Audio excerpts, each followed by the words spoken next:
Bismillahirrahmanirrahim. Assalamualaikum warahmatullahi wabarakatuh.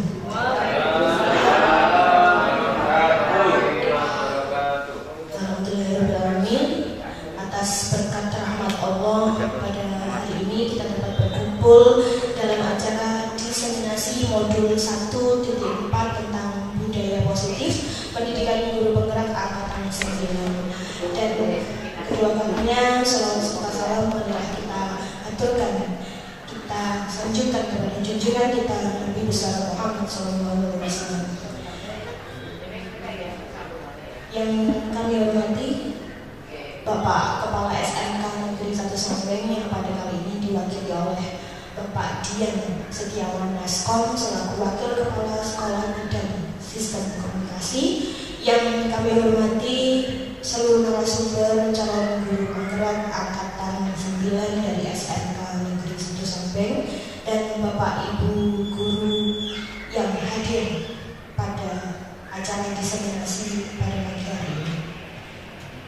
Kami ucapkan terima kasih yang sedalam-dalamnya atas kehadiran Bapak Ibu sekalian. Untuk membuka acara pada hari ini, mari kita bersama-sama buka dengan acara dengan bacaan basmalah. Bismillahirrahmanirrahim. Baiklah Bapak Ibu sekalian, untuk acara yang pertama yakni sambutan dari Bapak Kepala Sekolah yang dalam hal ini diwakili oleh Bapak Dian Setiawan selaku Wakil Kepala Sekolah Bidang Sistem Komunikasi. Kepada beliau waktu dan tempat kami berikan. Assalamualaikum warahmatullahi wabarakatuh. Yang terhormat Bapak Ibu Guru SMK Negeri 1 Sambeng, yang terhormat Ibu-ibu calon guru penggerak, pertama-tama marilah kita panjatkan puji syukur kehadirat Allah Subhanahu wa Ta'ala, yang mana pada pagi hari ini kita dapat berkumpul di ruangan ini dalam keadaan sehat walafiat. Tak lupa salawat serta salam tetap tercurahkan kepada Nabi besar Muhammad SAW. Bapak Ibu guru dan ibu dari calon guru penggerak angkatan 9 Kabupaten Lamongan, pada kegiatan hari ini yaitu ibu-ibu dari calon guru penggerak ini akan melaksanakan diseminasi atau pengimbasan, di mana ini sebagai kegiatan aksi nyata untuk modul 1.4 dengan materi budaya positif. Dalam kegiatan program guru penggerak, salah satu yang kita terapkan yaitu tentang bagaimana kita melaksanakan budaya positif, di mana kita akan ibu-ibu dari calon guru penggerak ini akan memaparkan budaya-budaya positif, yang mana budaya ini akan melaksanakan pembelajaran yang berpusat kepada siswa. Jadi siswa adalah sebagai aktor utama dalam pembelajaran, di mana apa yang sudah di dalam visi dalam filosofi Ki Hajar Dewantara, di mana pembelajaran itu adalah berpusat pada siswa. Jadi salah satu pembelajaran yang baik adalah bagaimana pembelajaran itu memenuhi semua kebutuhan, semua kemampuan siswa yang bermacam-macam. Dalam kurikulum Merdeka juga kita sudah menerapkan salah satu yaitu profil pelajar Pancasila. Itu ada sebagai target utama, bahwa salah satu target utama dari kurikulum Merdeka yaitu tentang profil pelajar Pancasila. Dan kita harapkan dari kegiatan ini nanti penerapan budaya positif di sekolah kita ini dapat dilaksanakan dengan sebaik-baiknya. Nanti materi yang disampaikan salah satunya itu tentang keyakinan sekolah, keyakinan kelas. Saya ulangi, tentang keyakinan kelas, di mana nanti ada juga tentang menangani siswa itu dengan segitiga restitusi. Nanti akan disampaikan oleh ibu-ibu DGP dan diharapkan kita berharap kegiatan ini nanti pelaksanaan kegiatan pembelajaran nanti kita bisa menerapkan dalam pembelajaran sehari-hari. Mungkin itu saja yang bisa saya sampaikan, nanti kurang lebihnya, dan saya berharap Bapak Ibu guru dapat mengikuti kegiatan ini dengan sebaik-baiknya. Terima kasih, saya akhiri. Assalamualaikum warahmatullahi wabarakatuh. Terima kasih yang sedalam-dalamnya kami sampaikan kepada Pak Dian selaku perwakilan dari Bapak Kepala SMK yang satu samping. Semoga apa yang disampaikan beliau dapat kita lakukan bersama-sama. Setelah ini kita dapat memahami secara penuh tentang penerapan budaya positif. Bukan hanya memahami itu Pak Dian, tapi juga mengaplikasikan dan menerapkan. Yang semata-mata itu tujuannya hanya untuk siswa. Terima kasih. Yang selanjutnya yakni pemaparan diseminasi yang akan disampaikan oleh ibu-ibu guru penggerak. Di antara yang pertama ada Bu Heni Tririswanti, yang kedua ada Ibu Titi Nur Afifah, dan yang ketiga ada Bu Eka Kusuma Dewi.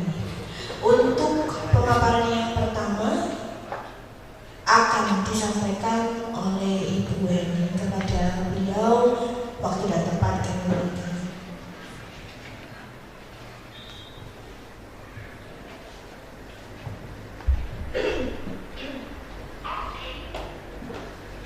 Terima kasih saya sampaikan kepada moderator yaitu Ibu Puput untuk waktu yang sudah diberikan. Bismillahirrahmanirrahim. Assalamualaikum warahmatullahi wabarakatuh. Waalaikumsalam warahmatullahi wabarakatuh. Semangat pagi. Lemes gitu. Coba kalau ada semangat pagi nanti diucapkan pagi, pagi, pagi. Luar biasa, tetap semangat. Gitu nggih? Pagi-paginya 3 kali. Sekali lagi nggih. Semangat pagi, pagi, pagi, pagi. Luar biasa, tetap semangat. Alhamdulillah. Nggih.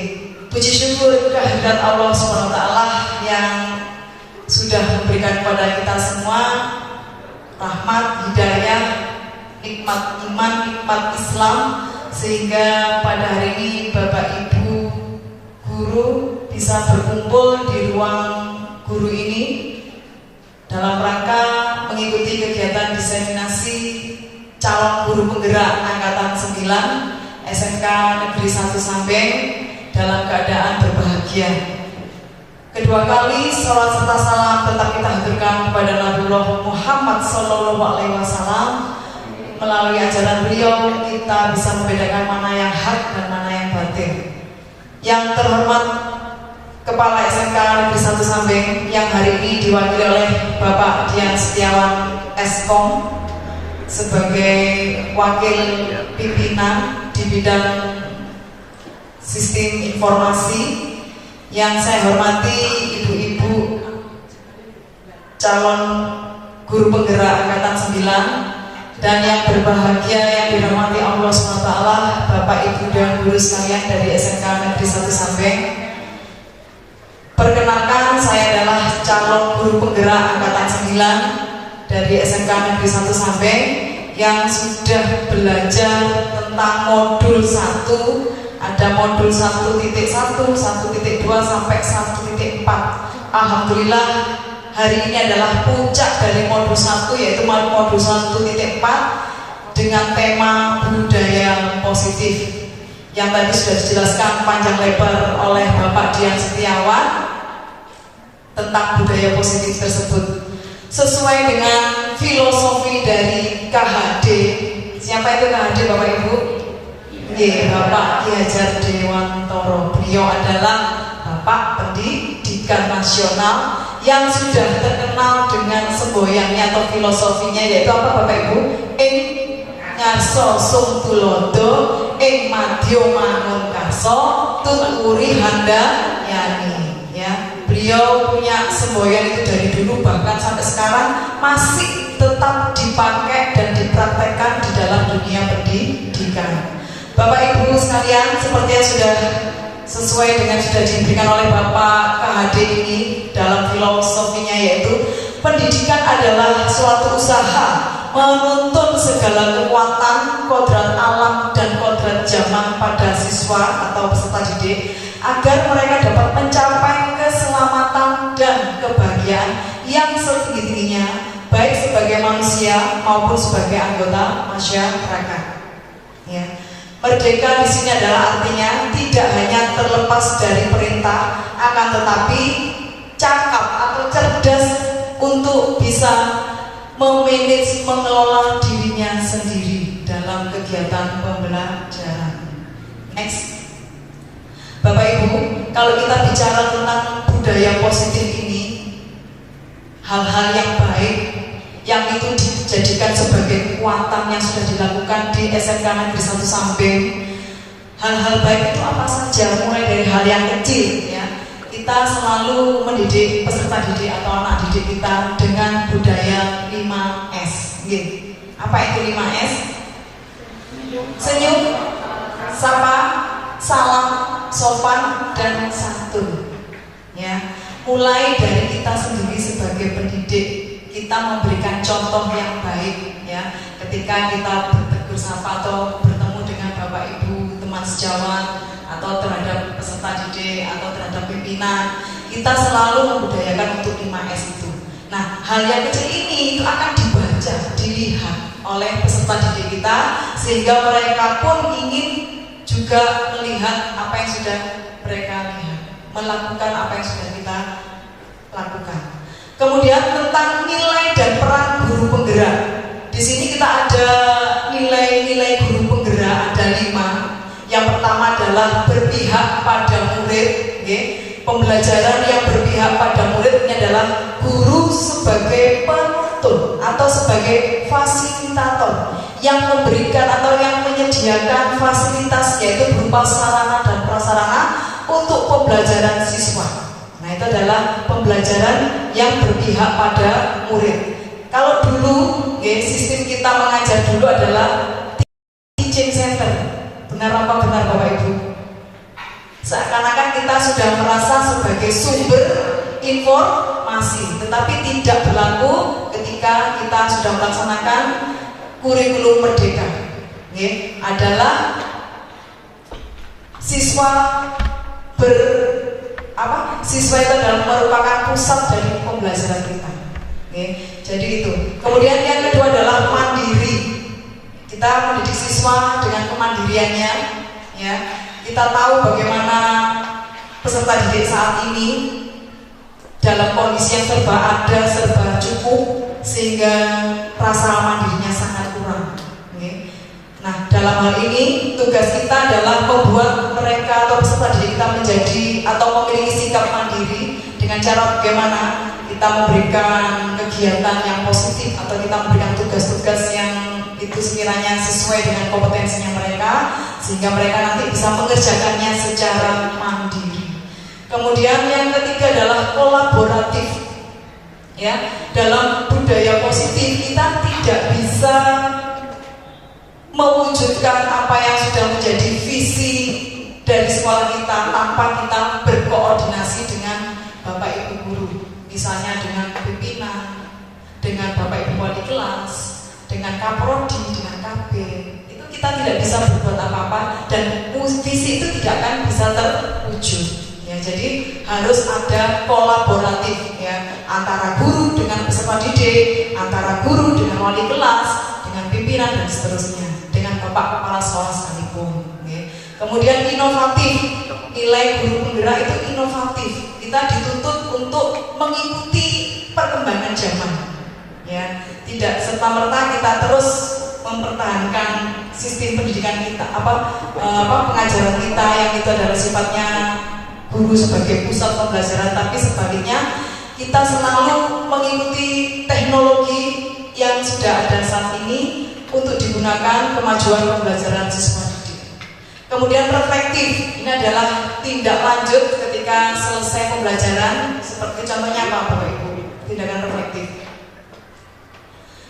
mengaca apa yang menjadi kekurangan kelebihan kita. pada saat kegiatan proses pembelajaran. Kepada siapa? Ya kepada teman guru sejawat. Itu adalah tindakan reflektif.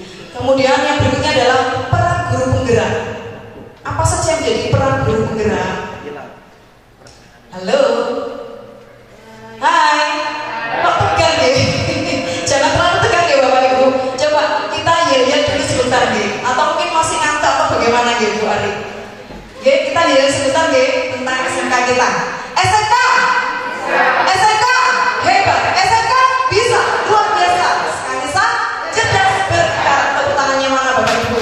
Alhamdulillah, terima kasih. Sudah semangat lagi ya. Nanti kalau masih ngantuk saya ajak goyang nanti. Oke. Peran guru penggerak menjadi pemimpin pembelajaran. Nah, kita sebagai pendidik dituntut untuk menjadi pemimpin pembelajaran. Apa itu pemimpin pembelajaran? Yang pasti ya, kita memiliki jiwa pemimpin, leadership ya, membawa sesuatu yang baik termasuk budaya positif ini. Kemudian yang kedua, menjadi coach bagi guru lain ya, memotivasi Bapak Ibu guru yang belum menjadi calon guru penggerak.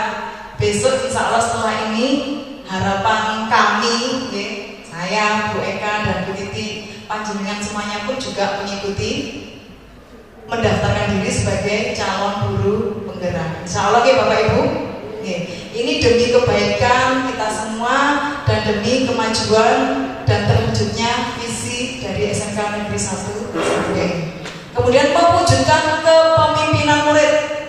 Nah, kita di sini tugas guru berat, ya, mendidik murid supaya menjadi seorang pemimpin, ya. Minimal sebelum memimpin teman-temannya adalah memimpin dirinya sendiri. Yang tadi awal sudah kita jelaskan. Memanage dirinya sendiri itu yang luar biasa, begitu sulitnya ya, mengelola diri sendirinya, baik dari segi mendisiplinkan diri dalam hal waktu ya, kapan harus waktu itu belajar, kapan itu harus sholat, kapan itu harus mengembangkan hobinya, bakatnya dan seterusnya. Itu adalah memimpin ya, memiliki jiwa pemimpin, menjadi contoh buat sekelilingnya, contoh yang terbaik ya. Kemudian yang berikutnya adalah menggerakkan komunitas praktisi ya. Di dalam sekolah kita ya, misalnya ada beberapa guru bahasa Indonesia, di sini ada guru bahasa Indonesia ada 5 itu tergabung dalam suatu MGMP yang ada di sekolah kita. Demikian juga dengan Bapak Ibu guru bidang produktif ya, seperti kita yang menggeluti bidang teknik pemesinan, juga ada MGMP di bidang teknik pemesinan yang itu adalah lingkupnya di ruang lingkup sekolah kita. Ada lagi yang itu ruang lingkupnya adalah di kabupaten sesuai dengan bidang yang sudah Bapak Ibu ampu. Oke, berikutnya. Nah ini adalah yang sudah pernah saya jelaskan tentang visi guru penggerak. Kalaupun visi dari SMK Negeri 1 Samping itu adalah menghantarkan peserta didik untuk berintak pada Tuhan Yang Maha Esa, kemudian memiliki kepribadian dan berwawasan Nusantara. Nah, di sini dari hasil kami belajar menempuh pendidikan guru penggerak, saya memiliki visi guru penggerak adalah untuk mewujudkan peserta didik yang beriman dan bertakwa pada Tuhan Yang Maha Esa, kompeten ya di bidangnya masing-masing, karena sekolah SMK bisa sampai memiliki 8 kompetensi. Harapannya adalah peserta didik itu memiliki kompetensi ya, sesuai dengan kompetensinya masing-masing. Kemudian cerdas dan berkarakter sesuai dengan yel-yel kita tadi, serta berwawasan global. Itu adalah visi dari guru penggerak. Adapun visi dari guru penggerak ini seperti yang sudah dikemukakan oleh Bapak KHD, Bapak Ki Hajar Dewantoro, seorang guru penggerak melalui nilai dan perannya harus dapat memprakarsai sebuah perubahan dengan menumbuhkan keyakinan akan nilai-nilai kebajikan sehingga terwujud budaya positif di sekolah. Ya, apa itu? Tadi sudah saya jelaskan hal-hal baik meskipun kecil sudah kita lakukan Bapak Ibu. Misalnya kalau pagi hari kita menyambut peserta didik dengan senyuman, dengan bertegur sapa, dengan bersalaman, memberikan salam itu adalah mendoakan bagi peserta didik semoga peserta didik kita menjadi siswa yang cerdas, siswa yang soleh dan solehah. Ya, jadi ini adalah kebiasaan dari kita ya. Sejak awal kita tanamkan itu pada peserta didik kita sehingga mereka pun ikut mewujudkan visi dari SMK Negeri 1 Sambeng. Ya. Next. Nah, ada pertanyaan Bapak Ibu. Apakah Anda setuju hukuman dapat mendisiplinkan anak? Bagaimana menurut panjenengan? Apakah setuju pertanyaan tersebut? Contoh, ketika kita melaksanakan pembelajaran, ya, belajar sudah tepat waktu, kemudian pada saat kita memberikan materi, tiba-tiba ada salah satu peserta didik, dengan santainya, dengan tenangnya dia datang terlambat. Kemudian bagaimana sikap kita sebagai guru atau pendidik menghadapi hal seperti itu? Menurut panjenengan bagaimana? Memberikan hukuman atau bagaimana? Atau cukup menegur? Bagaimana menurut panjenengan? Iya, betul ya, memberikan sedikit sanksi. Untuk apa? Untuk meningkatkan kedisiplinan. Adapun sanksi-sanksinya tidak terlalu memberatkan, ya. Sanksi-sanksi yang itu adalah sekiranya mendidik, ya. Misalnya untuk membersihkan bengkel atau membersihkan ruang kelas, atau menanam menyirami tanaman, atau apalagi banyak, ya. Banyak konsekuensi yang itu nanti dijadikan sebagai bukan hukuman tapi apa? Iya, konsekuensi gitu pada anak didik kita sehingga nanti kedepannya mereka tidak mengulangi lagi itu adalah tujuannya, memberikan efek jerah bagi mereka sehingga kedepannya mereka menjadi yang lebih baik lagi, menjadi disiplin lagi. Kemudian yang pertanyaan yang kedua, pemberian hukuman dengan hal positif seperti membaca atau membersihkan halaman sekolah dapat meningkatkan disiplin anak. Nah, itu adalah pernyataan, monggo nanti kita sikapi apakah itu benar atau bagaimana. Yang menjawab nanti ada sendiri. Bapak Ibu sekalian, satu hal yang perlu kita ketahui bersama bahwa tugas kita adalah mencerdaskan kehidupan bangsa, ya, mencerdaskan anak-anak didik kita. Bukan hanya sekedar memberikan materi saja, tapi lebih dari itu adalah membangun karakter mereka yang sekarang ini sudah mulai luntur. Karakter bagaimana yang diimpikan, seperti yang materi yang sudah pernah kita berikan. Apa impian kita ketika kita memiliki peserta didik? Mungkin peserta didik yang sopan, mungkin peserta didik yang cerdas, yang berkarakter, yang menghormati bapak ibu guru, bla bla bla bla, yang menghargai temannya dan seterusnya. Itu adalah impian-impian kita yang kita jadikan sebagai visi ketika kita melaksanakan pembelajaran. Kemudian memberikan penghargaan, ini dapat meningkatkan motivasi belajar anak. Apakah benar seperti itu? Bahwa ketika anak itu termotivasi atau minat belajarnya menjadi bagus, meningkat misalnya, apakah perlu kita memberikan penghargaan?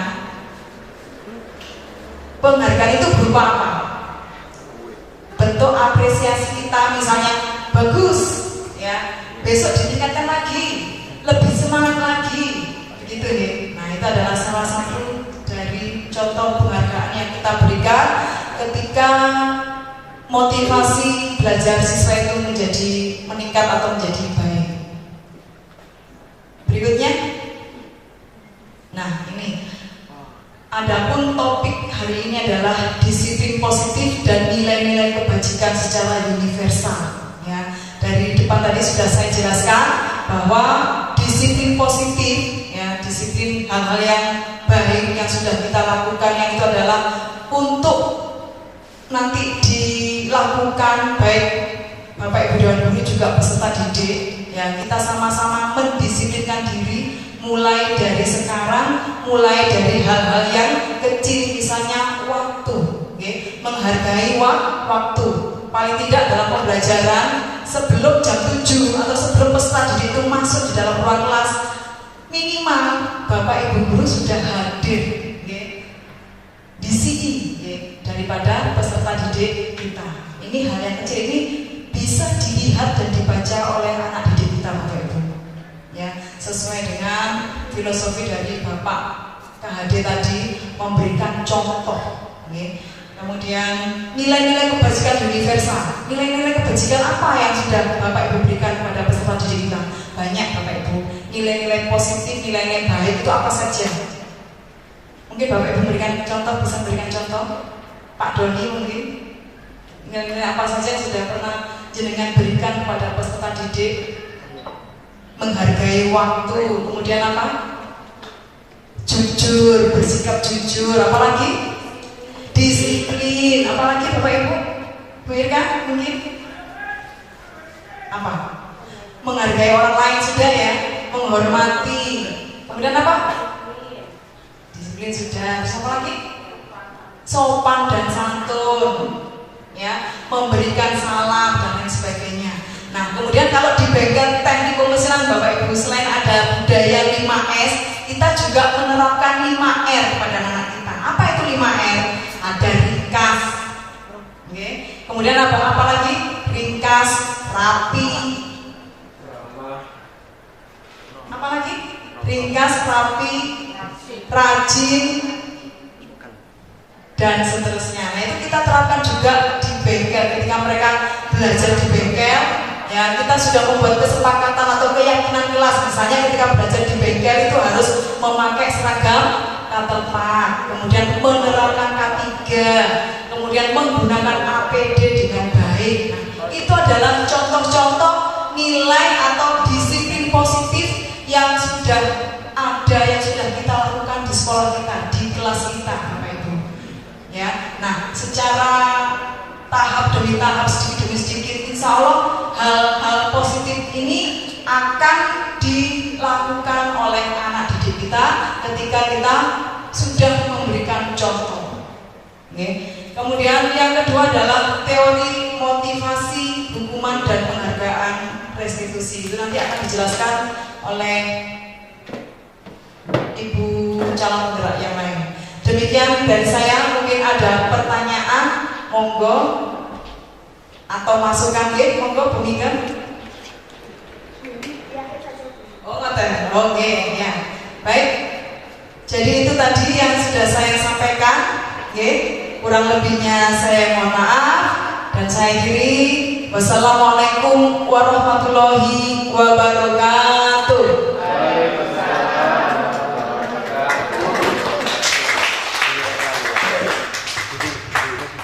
Terima kasih atas pemaparan yang telah disampaikan oleh Bu Heni.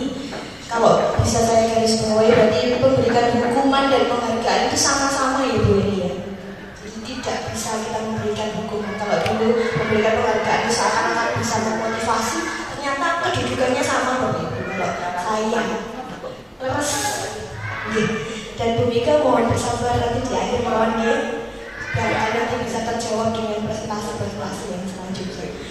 Baik, untuk presentasi yang selanjutnya yakni tentang nilai-nilai kewajiban disiplin positif yang akan disampaikan oleh Ibu Titik Nur Afifah. Kepada beliau kami persilakan.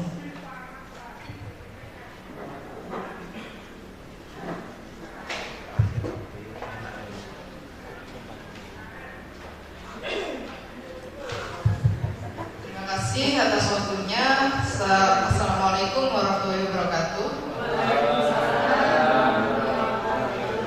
Ini saya Titik Nur Afifah akan melanjutkan presentasi yang disampaikan Bu ini, yaitu tentang disiplin positif. Tadi sudah disampaikan bahwa ada beberapa topik di dalam presentasi kali ini, mana salah satunya yang pertama ini adalah tentang disiplin positif. Disiplin positif ini merupakan pendekatan mendidik anak untuk melakukan kontrol diri dan pembentukan kepercayaan diri. Nah, ini sangat penting ya Bapak Ibu, karena kita sendiri tahu kadang anak-anak itu disuruh maju itu susah, mereka padahal mampu, padahal bisa. Nah, ini kita sebagai pendidik diharapkan mampu menumbuhkan kepercayaan diri mereka, menyampaikan hasil atau apapun yang mereka bisa lakukan. Kemudian yang selanjutnya di sini ada nilai-nilai kebajikan. Nilai-nilai kebajikan itu apa? Yaitu nilai-nilai kebajikan yang ingin dicapai oleh setiap anak Indonesia yang kita kenal dengan profil pelajar Pancasila. Kita juga sudah menerapkan kurikulum Merdeka ini kan sejak sudah 2 tahun ya Bapak Ibu. Jadi kita sudah beberapa kali juga mengadakan ada pekan P5 atau profil pelajar Pancasila ini. Yaitu yang pertama, profil pelajar Pancasila ini beriman, bertakwa kepada Tuhan Yang Maha Esa dan berakhlak mulia. Kemudian yang kedua ada mandiri, kemudian bernalar kritis, berkebinekaan global, bergotong royong dan kreatif. Ini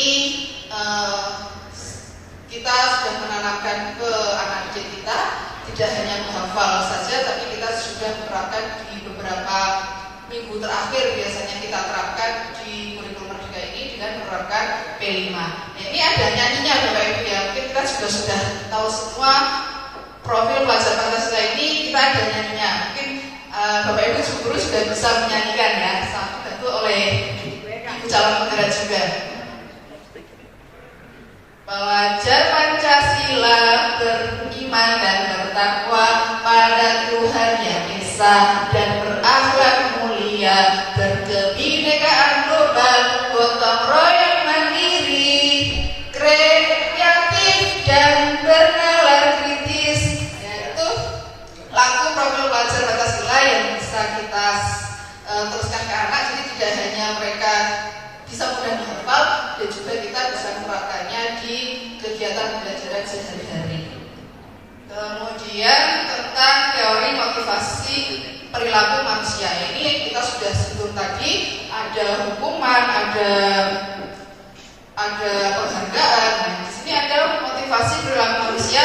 Yang pertama ini untuk menghindari ketidaknyamanan atau hukuman. Apa yang akan terjadi apabila saya tidak melakukannya? Ini termasuk motivasi eksternal, karena ketika kita melakukannya itu dikarenakan takut akan hukuman. Contoh nih, kalau kita misalnya berangkat pagi terus terlambat, nah kita takutnya terlambat nanti kenapa? Mungkin ada sanksi dari bapak kepala sekolah atau yang lain. Nah itu motivasi eksternal. Kemudian yang kedua, itu kita melakukan sesuatu karena ingin mendapatkan imbalan dari orang lain atau institusi. Jadi apa yang saya dapatkan apabila saya melakukannya, ini juga termasuk motivasi eksternal. Contoh, kalau kita misalnya kita berangkat pagi, itu yang kita inginkan itu imbalan, ujian dari teman-teman atau dari bapak kepala sekolah atau dari yang lain. Oh iya, Bu Titi misalnya suka berangkat pagi di Sanjo pas saat acara rapat dinas dapat penghargaan. Nah seperti itu kita akan merasa tersanjung. Oh, merasa puas karena dengan itu. Nah ini termasuk motivasi eksternal. Dan yang ketiga ini untuk menghargai diri sendiri. Ini yang merupakan motivasi internal. Jadi saya akan menjadi orang yang seperti apa bila saya melakukannya. Ini saya contohkan kalau misalnya kita berangkat pagi itu tidak berharap imbalan, tidak berharap penghargaan, juga tidak takut karena hukuman.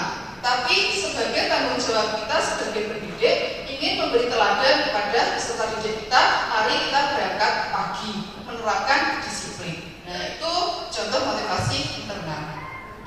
Selanjutnya tadi ada didukung oleh penghargaan. Yang pertama penghargaan menurunkan kualitas. Yang kedua penghargaan mematikan kreativitas. Dan yang ketiga penghargaan mengurangi motivasi intrinsik. Kok bisa? Padahal dengan penghargaan biasanya kita malah semakin semangat. Nah, jadi di teori ini menurunkan kualitas, mematikan kreativitas, dan malah mengurangi motivasi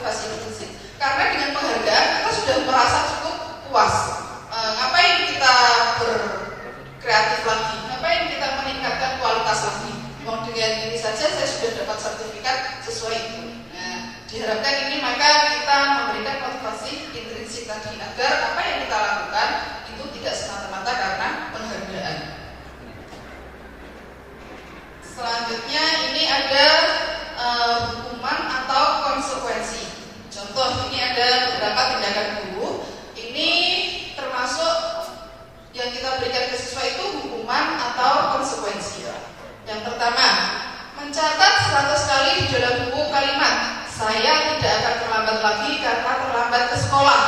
Ini termasuk hukuman atau konsekuensi? Nah, di situ sudah ada, yaitu termasuk hukuman. Karena ketika terlambat, kita menghukum mereka dengan mencatat kalimat tidak terlambat lagi. Yang kedua, lari mengelilingi lapangan basket 2 kali karena terlambat hadir di sekolah. Ini juga merupakan hukuman. Yang ketiga, murid diminta untuk push up 15 kali karena tidak menggunakan masker ke sekolah. Ini juga termasuk hukuman. Kemudian yang keempat, menggantikan kertas tugas teman yang telah dicoret-coret, termasuk konsekuensi. Membersihkan tumpahan air di meja tulis karena tersenggol pada saat belajar, juga termasuk konsekuensi. Murid disuruh untuk tidak mengenakan sepatu seharian di sekolah karena tidak mengenakan sepatu hitam. Itu juga hukuman. Kemudian lari mengelilingi lapangan basket 2 kali karena terlambat 10 menit untuk pelajaran PJOK, itu termasuk konsekuensi. Dari beberapa tindakan guru ini ada yang termasuk hukuman dan ada yang termasuk konsekuensi. Dari sini Bapak Ibu bisa membedakan ya, apa yang termasuk hukuman dan apa yang termasuk konsekuensi. Contohnya yang nomor 2 sama yang terakhir, ini sama-sama lari mengelilingi lapangan, tapi yang di nomor 2 ini saat terlambat hadir di sekolah.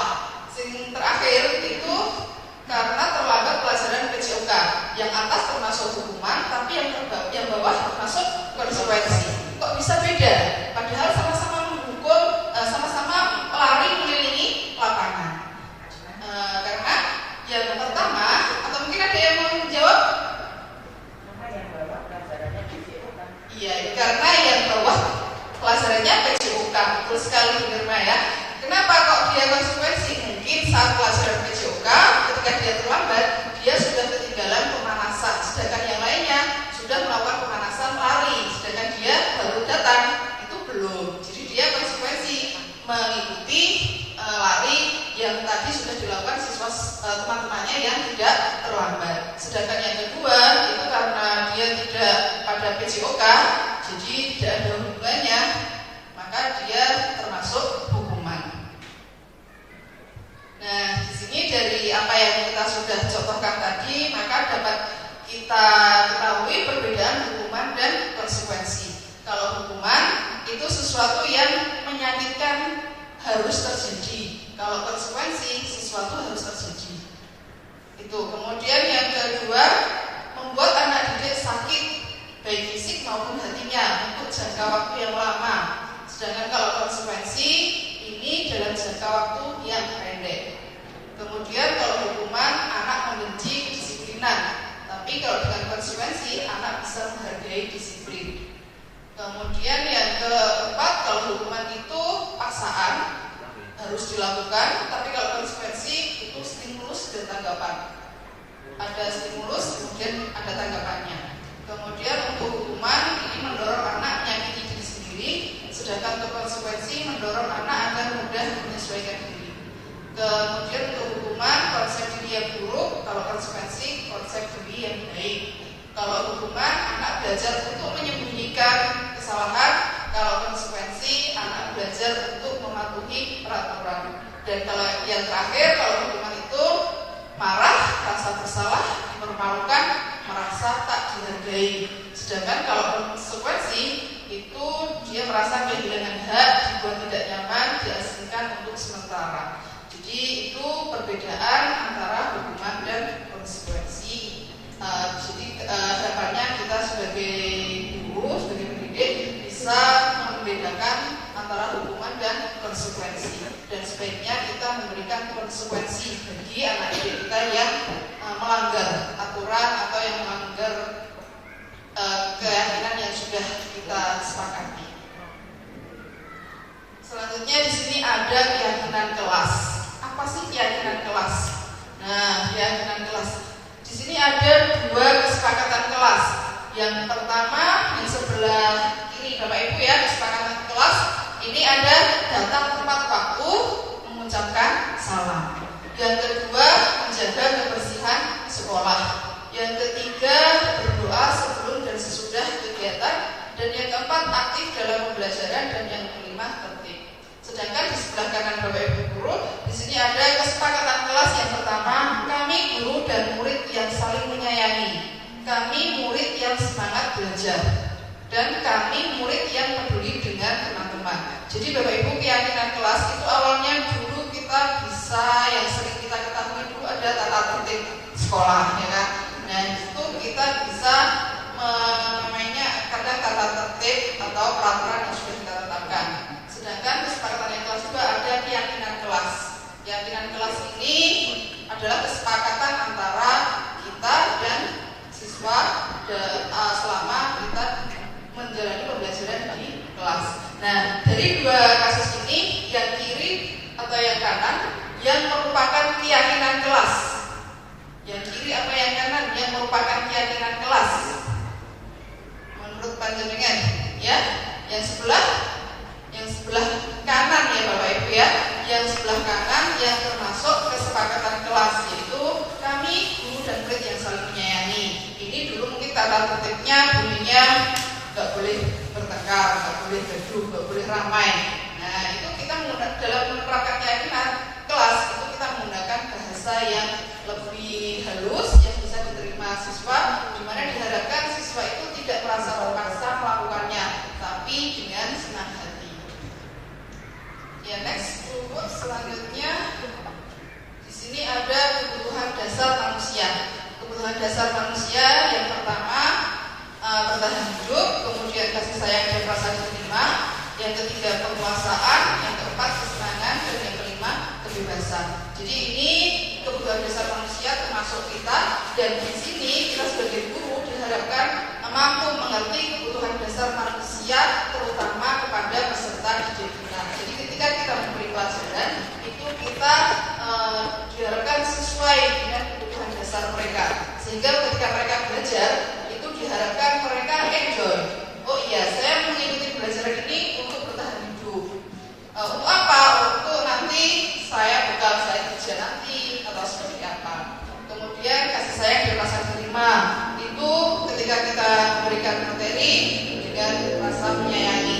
Terus kadang ini ya, ada anak-anak itu yang melanggar atau jahil kayak gitu, itu sebenarnya mereka menunjukkan kebutuhan dasarnya mereka belum terpenuhi. Misalnya ada yang suka ramai terus, nah mungkin dia adalah ingin menunjukkan kasih sayang dan rasa terima, mungkin dia mencari perhatian dari kita, pengen didekati, kenapa sih kok ramai terus, nah seperti itu. Jadi ketika kita melakukan belajar di kelas, kita hendaknya mengetahui kebutuhan dasar mereka dan memberikannya secara maksimal, sehingga diharapkan dia bisa enjoy mengikuti pembelajaran di kelas. Ya, demikian yang dapat saya sampaikan. Untuk materi selanjutnya akan disampaikan lebih lanjut oleh rekan kami, dan waktunya saya kembalikan ke moderator terlebih dahulu. Saya akhiri, wassalamualaikum warahmatullahi wabarakatuh. Terima kasih atas pemaparannya yang telah disampaikan oleh Bu Afifah tentang keyakinan kelas. Kemudian Pak Ibu membedakan bagaimana apa itu hukuman dan mana itu yang namanya konsekuensi. Nah, yang selanjutnya yakni tentang restitusi yang akan dijelaskan oleh Ibu Eka kepada beliau. Silakan.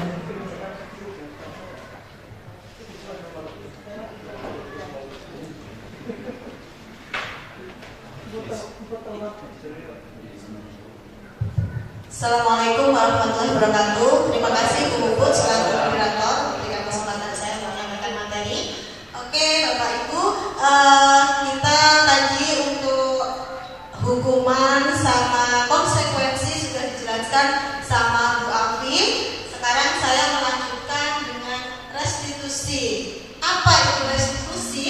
Ya, restitusi di sini adalah proses menciptakan kondisi bagi murid untuk memperbaiki kesalahan mereka sehingga mereka bisa kembali pada kelompok mereka dengan karakter yang lebih kuat. Nah, jadi restitusi itu adalah pemulihan keadaan. Jadi menstabilkan anak biar anak itu lebih nyaman, lebih menjadi karakter yang lebih baik lagi ya. Nah, di sini ada tahap-tahap segitiga restitusi ya. Yang pertama itu tahap pertama kita melakukan penstabilan identitas. Yaitu menstabilkan identitas. Caranya seperti apa? Misalkan ada pertanyaan gini, adakah cara yang lebih efektif untuk mendapatkan apa yang kamu butuhkan? Jadi ada pertanyaan normatif terhadap anak, ya. Terus untuk yang kedua, tahap kedua, kita melakukan validasi tindakan yang salah. Contohnya di sini, kamu tentu punya alasan mengapa melakukan itu. Terus tahap yang ketiga yaitu tahap menanyakan keyakinan. Jadi kita gali keyakinan di hati anak-anak seperti itu. Keyakinan kelas apa yang telah kita sepakati? Kamu ingin menjadi orang yang seperti apa? Seperti itu untuk tahap-tahap segitiga restitusi, yaitu tadi apa saja? Menstabilkan, terus menvalidasi tindakan yang salah dan menanyakan keyakinan. Nah, ini contoh-contoh pertanyaan yang bisa kita berikan kepada anak-anak dalam menstabilkan identitas. Yang pertama yaitu ada berbuat salah itu tidak apa-apa. Tidak ada manusia yang sempurna. Saya juga pernah melakukan kesalahan seperti itu.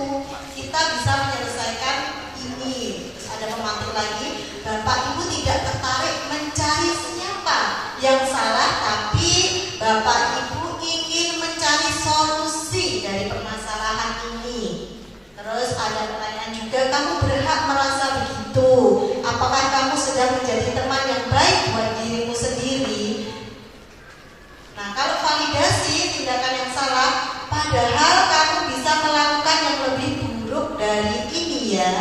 Kamu pasti punya alasan mengapa melakukan hal itu. Nah, kamu boleh mempertahankan sikap itu, tapi kamu harus menambahkan sikap yang baru. Untuk menanyakan keyakinan, pertanyaannya bisa apa yang kita percaya sebagai kelas atau keluarga, apa nilai-nilai umum yang kita telah sepakati, kamu mau jadi orang yang seperti apa. Jadi proses segitiga restitusi ini bisa kita terapkan untuk menggali anak, kayak merefleksi diri gitu loh. Anak memancing anak itu menyadari apa nanti solusinya seperti apa. Kita mencari solusi bersama. Jadi tidak menyalahkan anak atau menyudutkan anak. Nah, ini ada 5 posisi kontrol ya. 5 posisi kontrol ini Bapak Ibu bisa kita terapkan dalam mendidik anak kita di rumah, juga bisa dalam keluarga, selain kita sebagai bapak dan ibu guru yang kita terapkan di sekolah ya. 5 posisi kontrol di sini ada sebagai penghukum, ada pembuat merasa bersalah, ada teman sebagai posisi teman dan sebagai pemantau, yang terakhir sebagai posisi manajer. Penghukum. Nah, dari penghukum itu biasanya kita langsung menghukum. Kamu tidak memakai sepatu hitam, sekarang lari keliling lapangan. Seperti itu kita langsung memberikan hukuman. Kalau pembuat merasa bersalah itu biasanya seperti ini. Nak, kamu itu gak kasihan sama ibumu yang sudah membiayaimu banyak, terus kamu sering bolos, kamu melakukan ini itu memojokkan anak. Jadi anak itu merasa bersalah dan minder akhirnya. Nah, itu posisi kontrolnya membuat merasa bersalah. Kalau posisi kontrol sebagai teman, wes gampang kok tak urusannya, kamu punya masalah siapa? Guru ini loh Bu, ya nanti tak bantu menyelesaikan. Nah, itu sebagai posisi teman. Nah, pemantau itu biasanya guru itu memantau dengan memberikan gini, contohnya, kamu tahu kesalahan yang kamu lakukan, ya terus kamu bisa memperbaiki seperti apa? Itu biasanya pemantaunya seperti itu untuk posisi pemantau. Kalau manajer itu biasanya melakukannya dengan tahap segitiga restitusi tadi. Nah, sekarang saya bertanya kepada Bapak Ibu Guru, kebanyakan Bapak Ibu Guru saat ini sudah berada di posisi kontrol yang mana yang diterapkan? Sebagai penghukumkah? Sebagai pembuat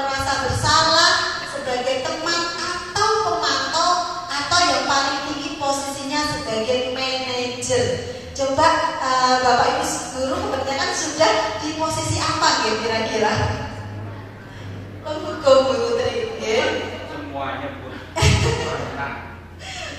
Penghukum, ya? Kenapa Pak Fani? Pemantau. Nah, Pak Fani sudah di tingkat pemantau, ya? Nah, kebanyakan kalau di sekolah itu kita tidak bisa memungkiri, ya Bapak Ibu. Kadang-kadang kita masih menerapkan di posisi penghukum. Atau pembuat paling kita itu berasa pembuat merasa bersalah gitu. Kalau ibu-ibu mungkin ini pembuat merasa bersalah kebanyakan ya. Jadi mengajak mendramatisir semuanya gitu, mengajak ngobrol, membuat merasa bersalah ya. Nah, ini ya motivasi eksternal dan motivasi intrinsik ya. Untuk penghukum, nah penghukum ini hasilnya nanti ya Bapak Ibu. Kalau kita menerapkan posisi kontrol menghukum, anak akan memberontak, akan dendam pada kita, akan menyalahkan orang lain. Gara-gara kamu aku dihukum, gara-gara ibu itu aku dimarahi, gara-gara ibu itu aku dipanggil BK, ya. Itu akan mendendam. Nah, kalau membuat orang merasa bersalah, hasilnya anak itu akan menyembunyikan kesalahannya atau berbohong, alasan saja, karena dia itu takut merasa bersalah pada dirinya sendiri. Terus sebagai teman, nah kalau kita memberikan posisi sebagai teman, nanti anak tersebut akan ketergantungan. Aku BCS plus sama Bu Putri, sama Bu Eka. Jadi dia akan ketergantungan kalau kita akan membantu menyelesaikan permasalahan. Nah, kalau untuk pemantau ini hasilnya menyesuaikan bila diawasi. Kalau kita mengawasi dan mengikuti, memantau, nanti akan dapat hasil yang baik. Nah, kalau untuk posisi manajer, ini akan menguatkan karakter anak. Jadi anak itu lebih bisa merefleksi diri untuk menjadi lebih baik. Seperti itu. Nah, ini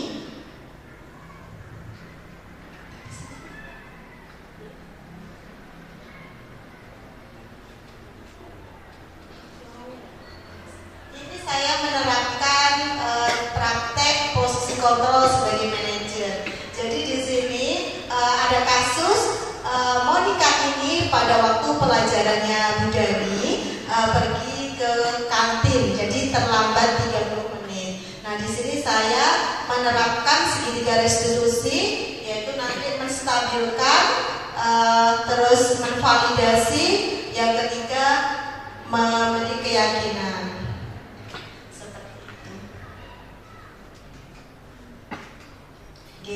Sampun untuk itu mungkin ada pertanyaan. Jadi posisi kontrol itu ada 5 ya tadi ya. Mungkin kita harus belajar sebagai posisi kontrol yang ke-5 yaitu manajer. Terima kasih Bapak Ibu Guru. Saya kembalikan ke moderator. Assalamualaikum warahmatullahi wabarakatuh.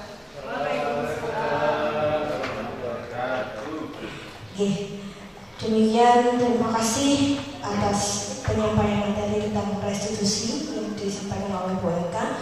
Baiklah Bapak Ibu, sekarang kita tiba pada acara sesi tanya jawab terkait dengan apa yang telah disampaikan oleh Bu Eka, Bu Heni, dan Bu Afifah. Barangkali Bapak Ibu Guru memiliki pertanyaan, saran, atau mungkin ingin sharing begitu tentang kasus-kasus yang sudah dialami di kelas. Kami persilahkan, monggo. Untuk yang pertama mungkin Sinta ya, silakan.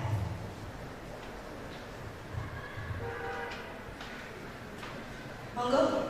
Kami buka pertanyaan yang pertama, Om Diki.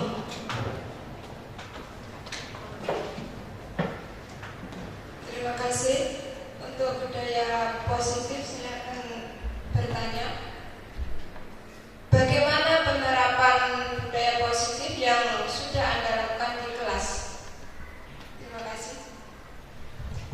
Oke, terima kasih Bu Mika. Pertanyaannya adalah bagaimana penerapan budaya positif yang sudah panjenengan terapkan di dalam kelas. Monggo silakan dijawab oleh Bu Heni. Silakan Bu Heni.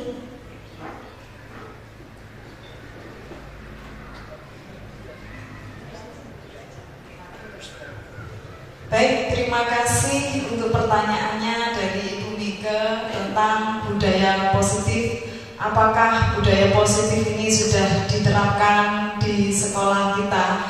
Jawabannya adalah alhamdulillah.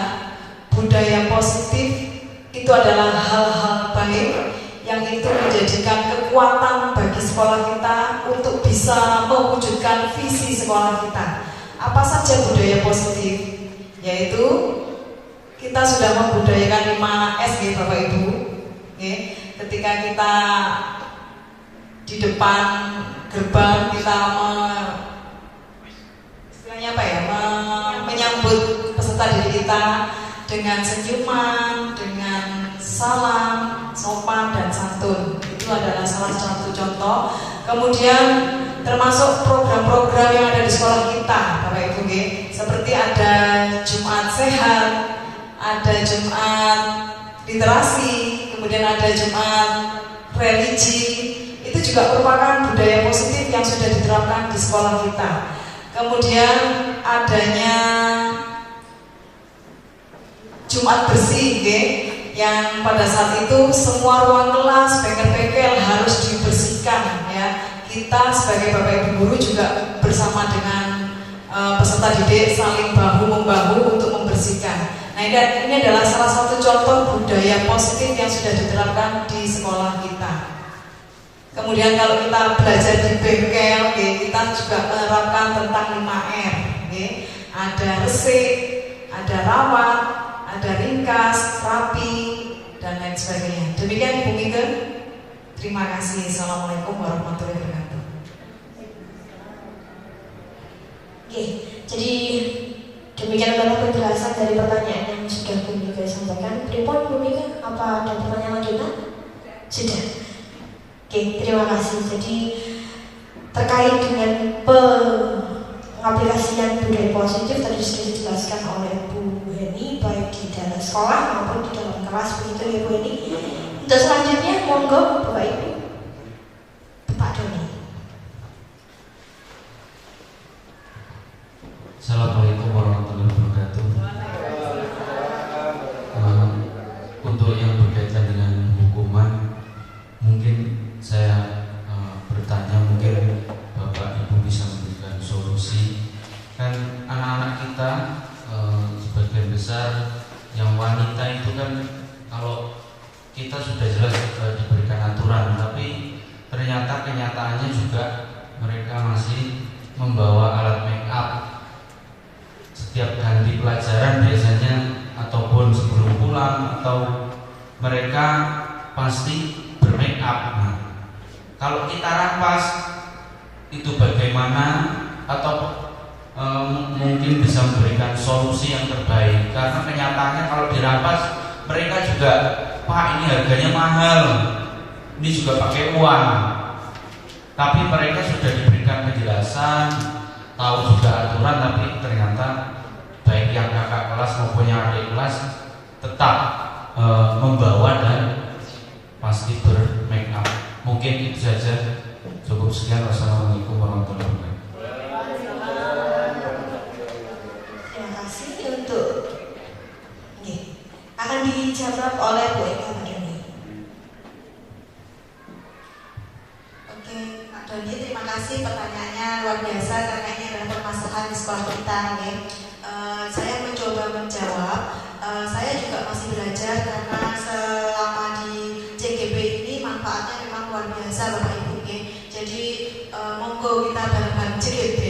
Di sini saya menemukan ada banyak pertanyaan di kepala saya setelah mempelajari CGB itu. Oh, ternyata selama ini saya itu ada banyak kekurangan. Nah, kalau untuk masalah make up, di situ kita bisa membuat kesepakatan kelas. Kesepakatan sebelum kita memulai pembelajaran atau di awal pembelajaran itu, kita sebagai Bapak Ibu guru harus sepakat untuk membuat kesepakatan kelas. Jadi gak hanya guru satu saja. Jadi kita kompak untuk membuat kesepakatan kelas, di mana kalau ada pembelajaran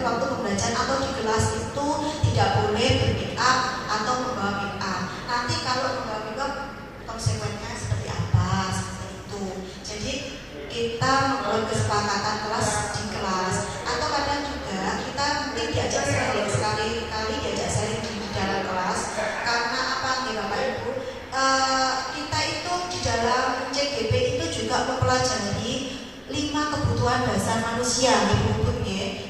Nah, Bu Puput ini senior CGP saya, jadi lebih memahami. Saya masih belajar. Jadi di situ tuh ada 5 kebutuhan dasar. Itu nanti juga kita pelajari. Oh ternyata ini adalah kebutuhan anak, rasa kesenangan atau rasa kepingin diakui atau apa, itu kita gali dari situ juga. Jadi nanti bisa mengarahkan anak ngajak sharing atau ngajak ngobrol. Selain membuat kesepakatan kelas. Jadi kesepakatan kelas itu sangat penting ya Bapak Ibu. Monggo besok kalau mungkin di ajaran semester 2 kita perbaiki lagi, kita sama-sama kompak membuat kesepakatan kelas seperti itu. Oke, terima kasih. Mungkin itu Pak Doni yang bisa saya berikan jawabannya. Saya kembalikan ke Bu. Demikian Pak Doni. Jadi kalau bisa saya simpulkan, sebelum kita membuat sebuah tindakan, sebaiknya kita buat kesepakatan dulu dengan anak. Jika melakukan A maka akan B, jika A maka B. Jadi nanti ujungnya bukan hukuman tapi konsekuensi. Gitu ya. Pak Doni apa sudah bisa diterima? Terima kasih. Untuk pertanyaan selanjutnya, Bapak Ibu monggo.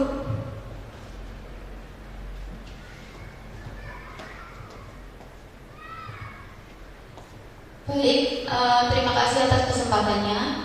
Di sini saya ingin bertanya di bagian dihukum oleh penghargaan. Tadi kan ada kalimat penghargaan itu mematikan kreativitas dan juga mengurangi motivasi intrinsik. Nah, menurut panjenengan, mengapa penghargaan itu malah tidak dapat menumbuhkan kreativitas peserta didik tersebut dan juga malah mengurangi motivasi intrinsik peserta didik? Terima kasih. Terima kasih Bu Putri. Jadi pertanyaannya adalah mengapa kok penghargaan itu malah bisa mengurangi motivasi intrinsik begitu ya? Karena selama ini kita kan sering memberikan penghargaan dengan apa maksud agar biar lebih semangat. Kok bisa mengurangi itu bagaimana? Monggo dijawab. Baik, saya akan menjawab pertanyaannya Bu Putri. Kenapa kenapa penghargaan itu malah menghukum ya, itu dan mengurangi motivasi intrinsik siswa. Jadi dengan adanya penghargaan maka akan menimbulkan merasa puas di dalam diri siswa. Kalau sudah merasa puas, ngapain dia mencari menumbuhkan kreativitas lagi. Gini aja, saya sudah dapat apa yang saya inginkan, sudah dapat penghargaan dari Bapak Ibu guru. Saya udah gini aja, gitu. Nggak ingin menumbuhkan kreativitas lagi. Nah dengan itu maka motivasi siswa untuk berkembang itu dia semakin menurun. Dia malah malas memunculkan kreatif inovasi mereka malas. Jadi ini menurut kami justru penghargaan itu malah justru mendukung siswa. Jadi sebaiknya kita menumbuhkan motivasi intrinsik mereka agar mereka melakukan apapun yang mereka lakukan itu mereka menghasilkan kepuasan tersendiri di hatinya, bukan yang diharapkan dari penghargaan. Begitu Bu Putri, terima kasih. Terima kasih Bu Ami. Jadi kalau saya simpulkan, kalau memberikan penghargaan nanti malah motivasinya beda ya. Oh saya tak melakukan hal yang baik biar dipuji, biar dapat penghargaan begitu. Padahal motivasi intrinsik itu maksudnya bukan dari sana. Begitu ya Bu Afifah. Terima kasih Bu Putri. Terima kasih. Untuk pertanyaan selanjutnya mungkin atau sudah cukup? Sudah cukup. Terima kasih untuk Bapak Ibu sekalian, Bapak Dian selaku perwakilan dari Bapak Kepala Sekolah dan juga para narasumber yang dalam hari ini yakni Bapak Ibu atau Ibu-Ibu calon guru penggerak angkatan 9 atas diseminasinya dan juga kehadiran Bapak Ibu sekalian, partisipasinya dan juga tanya jawab yang saya pikir sangat luar biasa. Semoga setelah ini sepulang dari diseminasi ini kita semakin tersadar begitu dan juga memotivasi diri kita sendiri untuk mengaplikasikan budaya positif dan jangan lupa untuk ikut bersama-sama bergabung menjadi bagian dari calon guru penggerak agar sekolah kita menjadi lebih lebih bergerak gitu. Bu Nirma, monggo Bu Nirma. batas waktu ya. Oh sudah lebih. Budi Mari sudah semangat sekali walaupun usianya sudah menjelang senja begitu. Sudah menjelang 60, maka dari itu monggo ibu-ibu, bapak-bapak yang masih belia, masih muda, kesempatan masih terbuka lebar. Dan saya pribadi selaku moderator mengucapkan mohon maaf yang sedalam-dalamnya jika ada kesalahan kata dan perbuatan. Semoga acara pada hari ini membawa kebaikan bagi kita semua dan juga para siswa pada khususnya. Mari kita akhiri acara ini dengan membaca bacaan hamdalah bersama. Alhamdulillah. Demikian kami mohon maaf dan undur diri. Sampai berjumpa lagi di diseminasi untuk calon guru penggerak angkatan-angkatan selanjutnya. Semoga bermanfaat. Saya akhiri. Wassalamualaikum warahmatullahi wabarakatuh.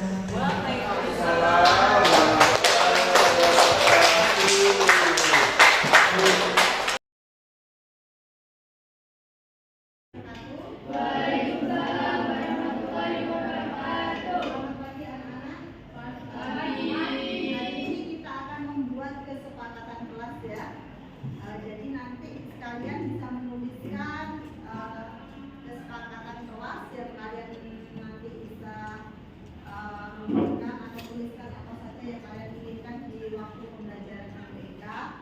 Dan tolong kesepakatan yang telah dibuat nanti juga harus disepakati bersama. Mungkin saya bagikan dulu.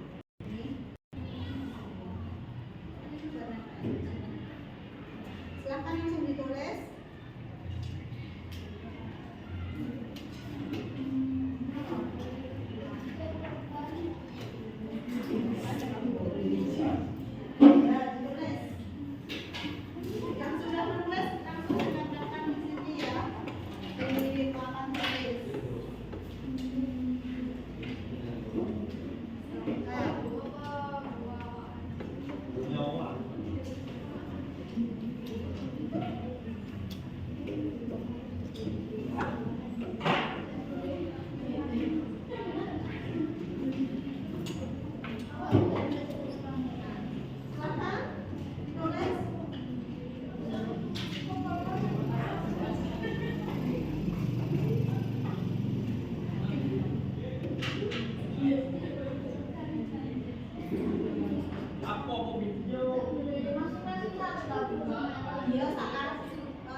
Sudah, Bu.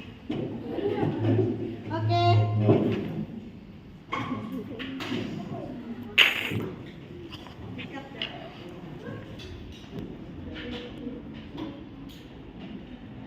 Nah, anak-anak ini